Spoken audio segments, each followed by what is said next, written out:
Yo, what's up again mga tol? Muli tayo bumabalik sa ating panibagong tattoo session. Bali yung gagawin natin ngayon is realistic na spider na Black Widow.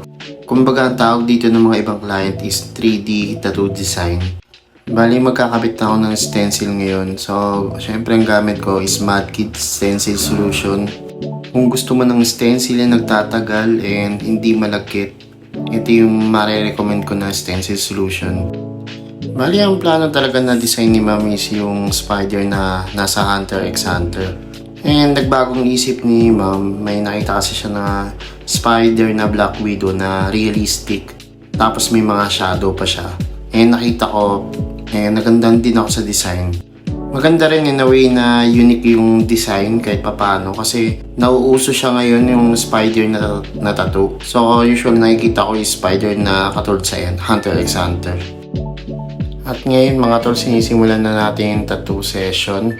Bali ang gamit ko pala dito is 5RL ng Red Dragon from Osus Tattoo Supply.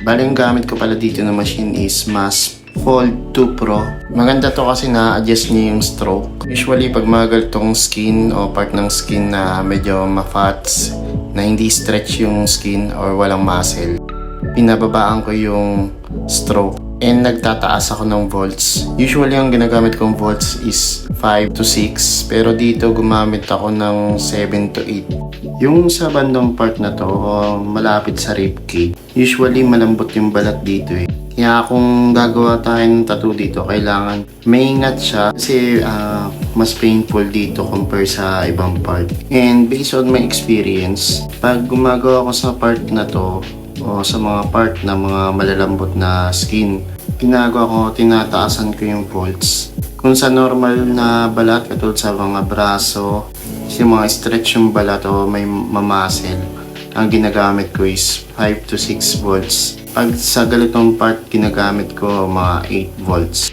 Kasi kailangan mas mabilis yung palo ng needle. Kasi pag mabagal yung palo ng needle, parang dumidikit siya sa balat, yung mismong needle. Tapos, ginagawa ko, binababaan ko yung stroke. Mga 3.2, 3.5 yung ginagamit ko. Tapos, controlling sa hand speed. Kailangan sure yung bawat hagod mo. And tips nga pala mga tol, pagdating sa mga shading or sa 3D design, pag gagawa kayo ng shadow, mas maganda gawin yung stippling yung shading niya. And ang gagamitin yung ink sa set of ink nyo is yung pinaka lighter shade niya. Sa ganung paraan, mas mumukha siyang shadow and para hindi siya maging solid black. Bali, hindi na rin pala namin sinama dito yung mga web niya na kulay red. And tingin ko mas bumagay naman siya. And di na pala kami nag-break dito. Dire-diretso na kami ng pagtatato. Kung makikita nyo sa GoPro, dire-diretso yung video niya. So walang cut to, makikita nyo yung process ko kung paano ko siya ginawa. And ngayon mga tol, tapos na tayo. Balilinisan na lang natin siya ng Madkit MK Fizz. Mabilis lang yung tattoo session natin. Siguro hindi ako nagkakamali, mga 2 hours lang to.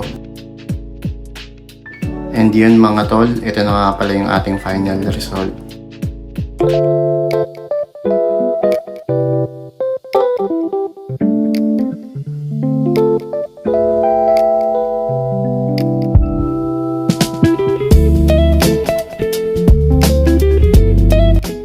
Sa mga gusto rin po magpatattoo at magpabook ng inyong tattoo schedule, ito po aking main Facebook and aking page. Yun lang po mga tol, kita-kits sa susunod na tattoo session.